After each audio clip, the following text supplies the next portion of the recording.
How's it going, everyone? Back today, third instalment of the training plan or different style of splits type of video going over. Today we're going to go over a 5-day hybrid split. Now, the last couple will be over full body, number one, then we'll be over upper lower, and now we're going to go into a sort of 5-day bridging the gap between something along the lines of an upper lower split here and then maybe push pull legs. This bridges the gap between the two of them. Next video will be on push pull legs, but I wanted to go over this 5-day hybrid setup and how you go about it. Right, there's the thing with this one now, you've got a lot of wiggle room. There is things that you can play about. Like this is not set in stone. It will, again, like every program design, it will depend on your specific weaknesses and your needs. So that is number one. There's many ways that you can go about a 5-day split. This is an example of what I think is a smart way to program a 5-day split. If you have 5 days to train and you want to just general growth everywhere, this will be a smart way to go about a 5-day split. Now, coming from the last couple of videos, again, it always makes sense to watch the previous videos, the full body, upper, lower. Watch those videos before you come here, because now what I'm about to say now makes sense. So if you go from full body and you went to upper, lower, sometimes a negative of upper, lower splits can be the upper body sessions can be not long, but in order to attack your whole upper body with enough stimulus and enough directed focus work, it can be hard, it can be challenging, especially if you're trying to hit pecs, delts, you've got your triceps, your biceps, your back, your upper back, your lats, straps. You know, there's a lot of muscles to try and get through and hit effectively. Doesn't mean upper lower doesn't work, of course it does, but that can be a downfall of it. Hence, with a 5-day hybrid split, what we can do, we have an extra training day, so we go from training 4 days a week with upper lower, and now with that 5th day, that just gives us another piece of the puzzle that we can move around. So the way to go about it here, we would hybrid a sort of a push-pull legs with upper lower, right? So this is how we go about it.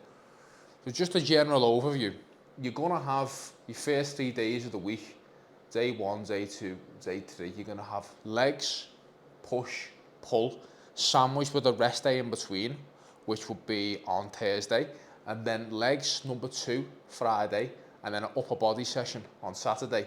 So overall, we're still hitting a frequency of each muscle group twice a week, but we're just having more targeted and directed stimulus focused sessions on your first 3 of the week. So this is the hybrid of your push-pull legs here with upper lower.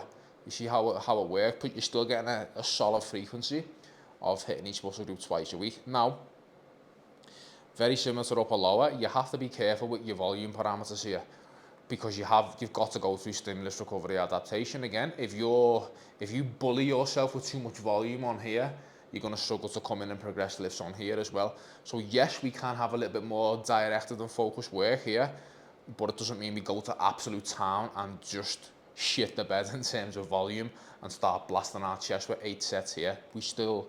We have to be smart about how we go about the directed stimulus here. So let me go through each session. So what's smart, again, this is what's so good about program design. There's so many different things you can do. I've got here leg day 1 as a glute and ham bias day. You don't have to do that. Glute and ham bias day, quad biased here. Again, you could have weak quads. So both of your leg days could be quad biased, as an example. Could have weak hams. So you start with hamstrings on both days. See where I'm going with this? There's so much individuality and variability depending on what you need. So let's just go for a balanced split. We'll start with, again, an RDL, just 2 sets, your big bread and butter hip hinge for the day. 2 sets, seated leg curl. Now, again, your seated leg curl, you're going to overload the hamstring and the lengthen range. I do prefer a seated leg curl over a lying leg curl, but again, this is the minutiae detail. We can still do lying leg curl, of course. Then hack squat. Now, this is primarily going to be, obviously, glute and ham bias day. That's why we bring in hack squat third in the session, when you've already toasted the hams. Just 2 sets, hip thrust, 2 sets.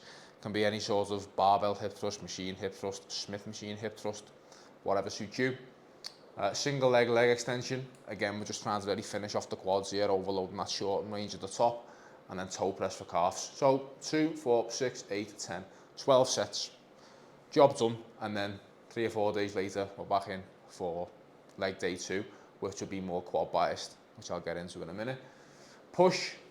Now this will be day 2. Now, the way you go about this, you wouldn't want to put, or you try to avoid as much as possible, you wouldn't put legs first and then pull, because you've got RDL here. So then if you try and come in the next day and you're doing chest supported T-bar rows and upper back work, your upper back is getting a ton of stimulus here. So it would make sense to put the push here, so then you can give the upper back another day's rest before you come in and hit it with pull. That's just a little program and tweak that you could make. That's why I've done this here. Flat mid press, again, just a chest movement. High incline dumbbell press. Now what you don't want to do, especially when you program a push or pull, you don't want redundant exercises. It would make no sense to do a flat mid press and then a flat dumbbell press. You're working the exact same angle and the same angle of the pecs. Makes sense, the same head of the pecs. So if we do a flat mid press, okay, well, we've toasted what we need to do. Let's go to a high incline dumbbell press. You're going to get more upper pec, and you're going to tie in a little bit more shoulder and front delts as well. Then pec fly, just 1 set. Again, we don't want to overcook volume. You got your 4 sets of presses, 1 set of pec fly, be more than enough. Cable lateral raise. Again, this is the beauty of now splitting things up. We can bring in more directed work here. 3 sets of medial delt raise on a cable. Push down, 2 sets, tricep work. Now you do the push down first to overload your tricep, and it's fully short and range first. It's harder to do that as the fatigue accumulates through a session. So we do that first, and then you get into your length and bias movement, which is going to be a rope overhead extension, right? So you've got more opportunity to do more focused work in these style of sessions with the push-pull legs.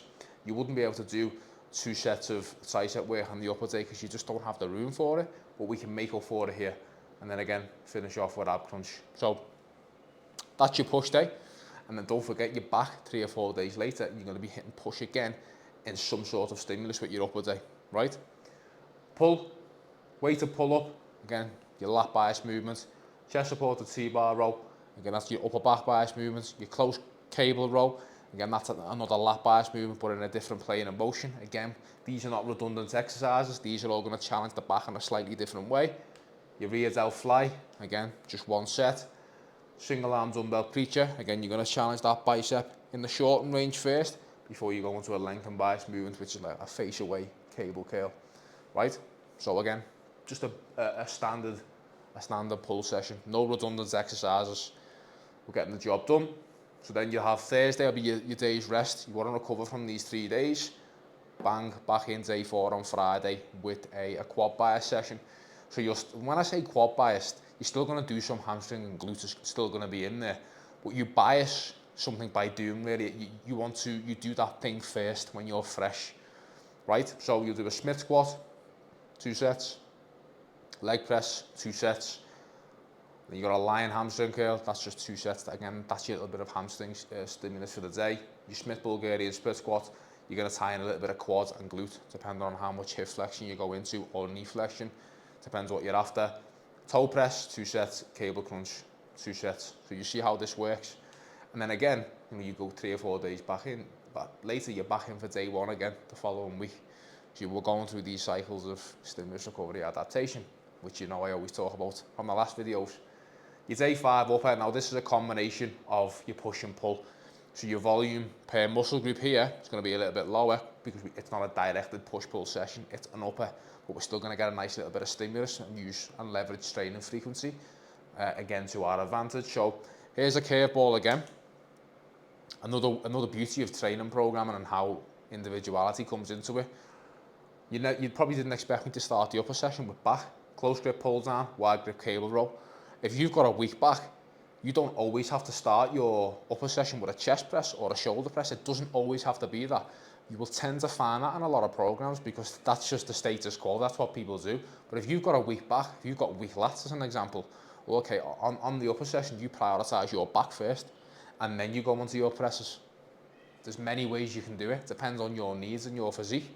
So close grip pull down, again, lat bias movement, a wide grip cable row, upper back bias movement, chest press machine, weighted dip, machine lateral, cable curls, single arm push down. So we're getting a ton of stimulus for the whole upper body here. And then again, we're back in 3 or 4 days later where you push and pull. So you see how it works? Very similar to the other training programs from the other videos. It's about all sets to failure or to the point that you can't do another rep with good technique. That's what we're trying to go for. We've got to progress with good form again. That's vitally important. I spoke about that in the last video. Your 3 to 5 minute rest in between each set, so you know that you're going into each set and you can give everything. We're not limited by anything else. We want the target muscle to be the limiting factor. And then final thing, we just want to get stronger. That's what it's all about. Get stronger, progress our lifts with good technique, and just get on a run with all this stuff. And that's it. And let your body feed back to you. That will let you know after 4 to 6 weeks of running something like this, you will know if you can handle this. Some people can't handle a 5-day split like this. I know I wouldn't be able to do it. I wouldn't be able to be recovered in time. It's a little bit too much for me. But if someone can recover from this and get on a run and progress in lifts, have at it. Again, this is the beauty of program design. There is no one size fits all for everybody. There is no one program that fits everybody. That's why I'm just trying to give multiple examples for everyone to help you all out, to see how you can go about planning different programs, because there's loads of ways to do it. But the most important thing is that you can recover, go through stimulus recovery adaptation, and again you get on a run with your lifts and you progress things and get stronger. That's it. That's the name of the game. Programming and these programs are just a way in order for us to allow overload to happen over time to get bigger. That's it. So if you can do that on this split, have at it. Right, so hopefully this helps you all out. The next video, we're going to be going over push-pull legs and a way I would run push-pull legs. And I think a smart fashion and a way to do it. There's a lot of mistakes with push-pull legs that a lot of people do, and I'm going to go over all of that.